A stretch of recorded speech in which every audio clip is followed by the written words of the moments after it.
Hi everyone, look at this beautiful sign. Well, I'm Kay of Kay's Creative Home. Welcome back to my channel. Sorry to be off camera today.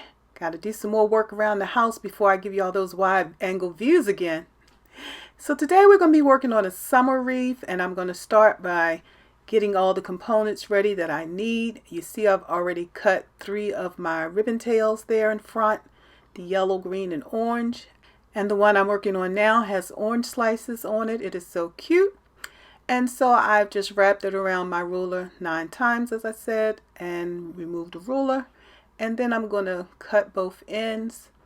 And then I'm going to do it again because I'm making 2 wreaths, but I didn't want the wad to get too fat. So let's put this aside and then I'll be back. Oh, that was fast. So I've got 18 of each tail cut. Only again because I'm going to make 2 wreaths. If you're going to make 1 wreath, you would use 9. So I'm going to take 3 or 4 at a time, and I'm going to dovetail my ends. And this just gives a cute design on your wreath, and it also helps prevent fraying of your ribbon. So I'm going to work through getting these edges cut and go through each pile. And then I'm going to come back and we're going to be ready for the next step.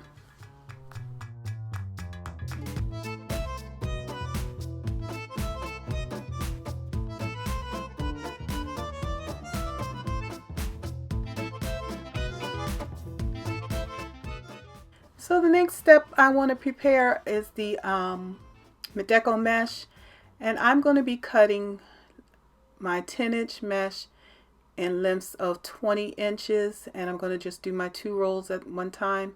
So I'm going to be doing yellow and green, and the white you see there to the side I'll be using for the foundation underneath of those.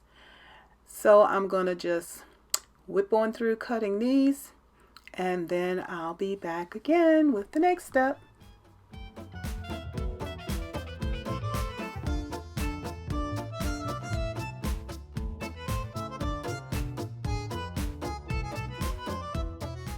Now for 1 wreath you're going to need 9 of these, you're going to need to cut 9 of these pieces at 20 inches because you'll have 9 yellow and 9 green. And so what I'm going to do now is do a little roll on one end, and I put a clip, and then I do a little roll on the other end and scrunch it together in the center, and then I'm going to use a clip to hold it. So again, once I get these clips here where I need them and move some things out of your way so you can see, I'm going to do a roll on one end, add a clip to just hold that in place, do a roll on that end, the other end, and then scrunch it up the center. And while you're learning how to scrunch up the center and keep things right in the middle, use your cutting board. Those black lines will show through the mesh, and you can kind of just line things up so that you can stay in a straight line. One thing I try to do when I'm making that roll is to really make sure I start off evenly so that those ends are tucked in. Otherwise you'll have those ends sticking out really far, and they can brush up against things and cause a lot of fraying. So the whole purpose of doing that little curl is not just for the look, but to also keep that raw edge tucked in to prevent some fraying. So I've got to roll up 9 yellow, 9 green for a total of 18 of these, and then we're going to start getting things onto our wreath form. Now if you haven't made a wreath form before, or a working wreath form they're called, I have a video for that, and you can check that out because I do make my own from the Dollar Tree frames, and you just add some pipe cleaners, or if you don't want to do that, you can always add zip ties. But I don't know how you would measure out where the zip ties would go, because you would have to do them one at a time. I actually get the pipe cleaners on ahead of time. Excuse me. Okay, I need to go get a quick drink, and I'll be back with the next step.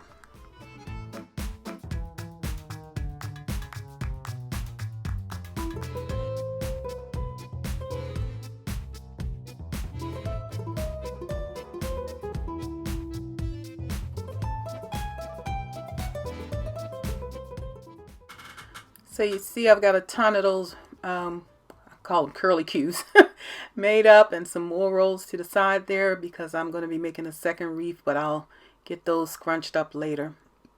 So I've decided to put my tails together this way, the orange with the green, and the orange slices with the green, and then the yellow and white polka dot with the orange. And I did that for a couple reasons. One, I wanted to have a wider ribbon underneath of a narrow ribbon. I didn't have all wide ribbon where the colors would work for this wreath, so I usually combine them, a wide ribbon with a narrow ribbon, and I think it's a 1.5 inch and a 2 inch ribbon. So what you do is just fold them in half and then put them together. So excuse me, and I put that work form over there so I had some more space on the side. So I put the wider one underneath, and you can see I'm just folding that green one that I've already folded, placing that on top. And when you put them on your wreath, you want to make sure that smaller one that's on top is nice and centered.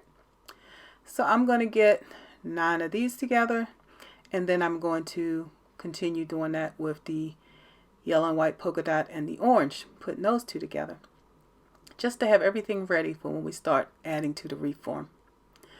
So I hope you're enjoying the video. If you are, don't forget to give it a thumbs up, and please share it with others.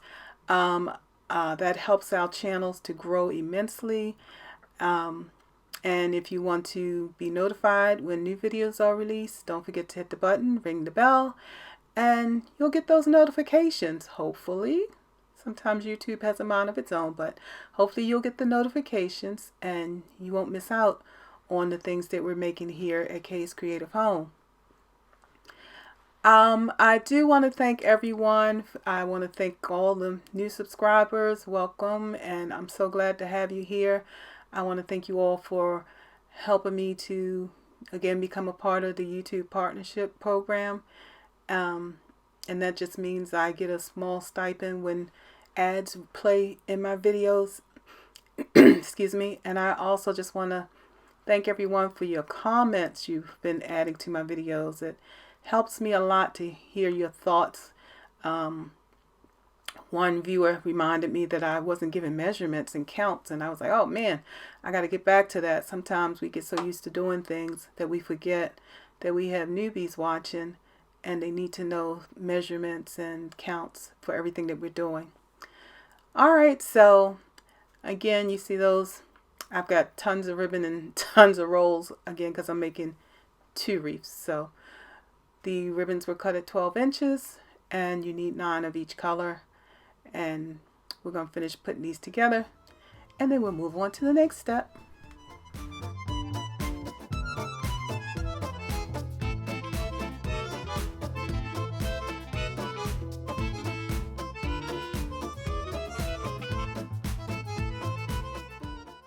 Alright, we got everything together that we need to make our wreath, and now I'm going to start with my foundation mesh. Say that 3 times fast. Oh gosh. So I started by scrunching up the raw edge of that mesh. It's 10 inches. And I put it in one of my pipe cleaners, twisted it tight. And now for that raw edge just sticking out, I'm going to put a zip tie around that and pull it nice and tight and clip it, and then clip the mesh close up to that, and that's just to help prevent fraying. So you can see, kind of see there when I move my hand, it's just a little teeny bit of mesh sticking out there, and I'll clip that off. Help prevent fraying and help to have all these little pieces from sticking out of your design. And so I'm going to kind of gather my mesh so that the ends are tucked under, and then I'm using that my mat underneath for measurements again as I'm working my way around. And so I just, well, right now I'm attaching one, but see how I hold my hand there at where I last attached it, and then I pull out 10 inches, and then when I take that 10-inch point and put it into the next pipe cleaner.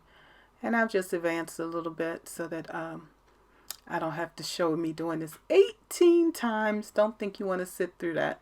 But at any rate, I've gone around and around.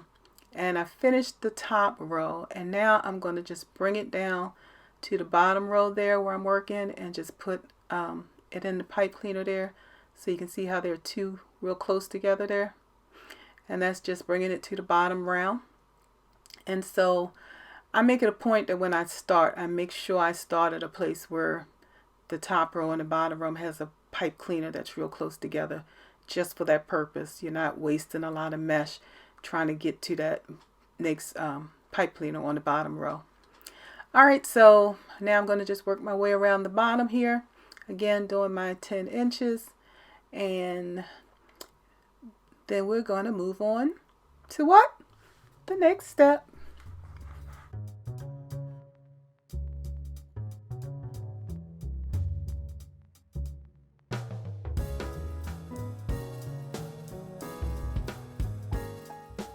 So I've added my mesh into the last pipe cleaner, and now I'm taking another zip tie and going out about 1 inch and wrapping that zip tie around there real tight again, and using my handy dandy zip tie gun.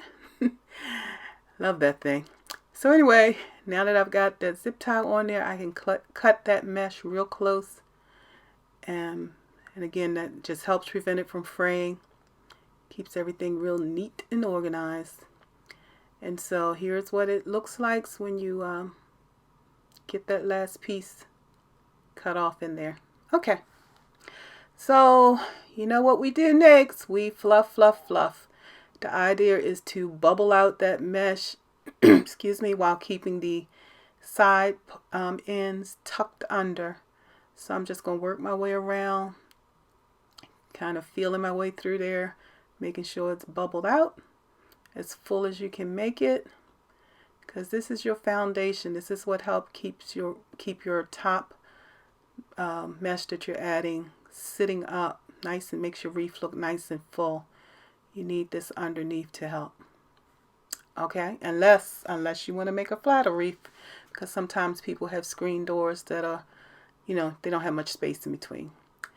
Okay, so next we're going to do is start adding everything, the next layer of our wreath. So I have gathered up my ribbon in the center, placed it on top of a piece of that mesh rolled, and then just twisted it on to my wreath.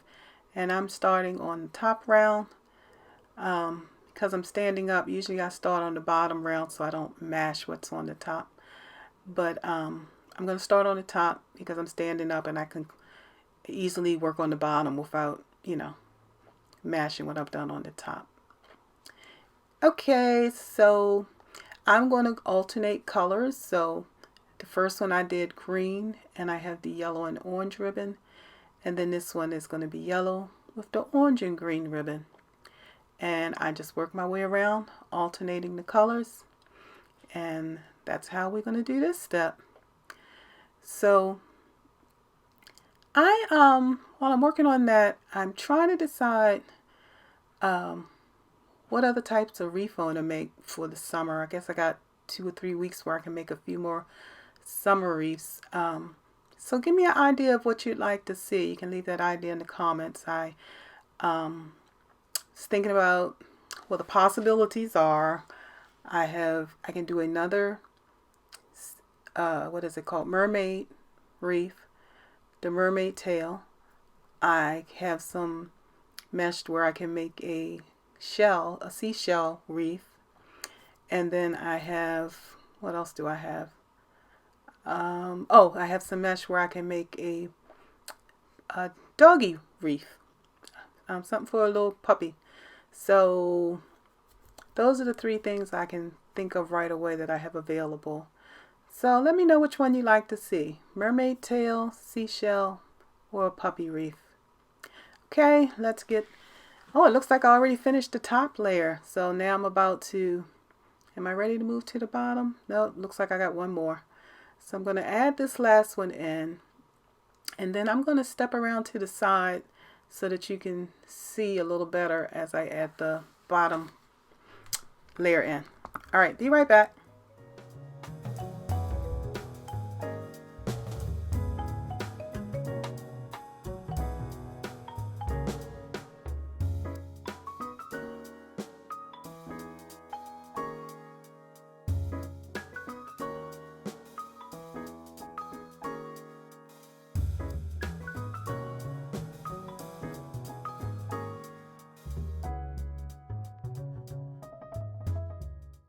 So what I just pointed out is that I have two pipe cleaners very close together on that top and bottom layer. And I find one like that so that when I start using a different color, it starts out with a, an opposite color nearby. So the yellow is above that, the yellow mesh is above that spot, and I'm putting a green one right beneath it. And as you work your way around the wreath, the colors still kind of get close together sometimes, but it doesn't matter because once all the colors are in there, your eye doesn't see that. Your eye just sees a bouquet of all these beautiful colors working together. So for me, I guess because I'm just a little picky, I like to make sure I kind of start out, at least try to keep alternating colors nearby.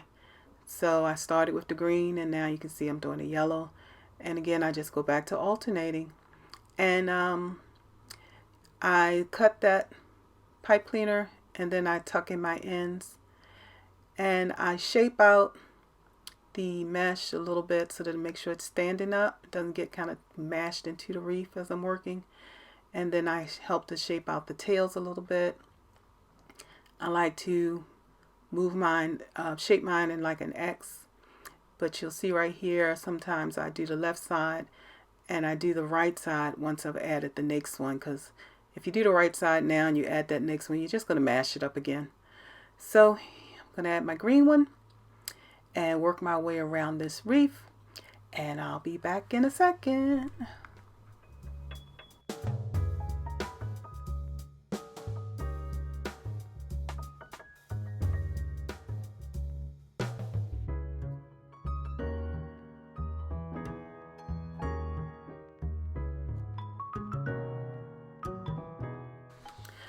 So I've added in, I'm almost at my last little bunch that I need to add in. You can see again how I go back and fluff the ribbon tails from the previous one and then do the left side of the ribbon tails. And now I'm going to go and add in the very last bundle once I get it all untangled here. And if you are working on a wreath and your tails get entangled with the mesh or the mesh gets entangled with each other, just gently kind of move the mesh back and forth until they separate. You don't want to pull it, because if you pull it, you are going to cause some snagging and fraying, or it's not going to be a pretty picture. Just kind of gently move them back and forth. And next time I'll try to remember to show you what I do to get them separate. Alright, I've got the last bundle added here. I'm going to fluff out my ribbons a little bit. Try to make sure all of those ends are tucked or curved under. Sometimes as you're working, you push against them, and so they end up, standing up or sticking straight out. I think this wreath is so cute.